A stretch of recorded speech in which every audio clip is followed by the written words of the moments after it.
Welcome to the Salmon Runs YouTube. Enjoy the video. You start by downloading the Qbittorrent installer and running it with administrator rights so permissions are set correctly. Once installed, open Settings and choose a dedicated download folder on a fast drive. This keeps torrents organized and avoids fragmentation. Make sure to reserve about 10% free space for temporary files because Qbittorrent uses buffer space during transfers. Also associate torrent files so double-clicking begins the process. This saves time and prevents manual imports later. You now configure networking to maximize reliability and privacy. In Preferences, pick a fixed listening port and optionally randomize on start to avoid ISP throttling.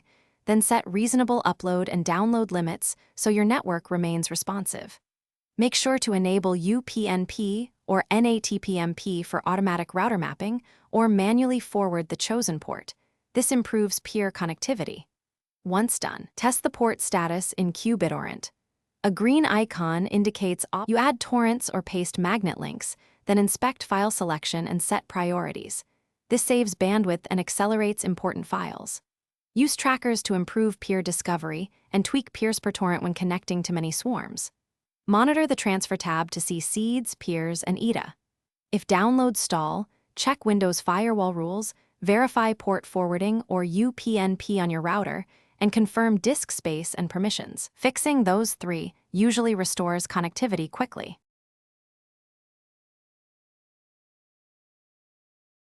Thanks for watching. Consider subscribing if we helped you.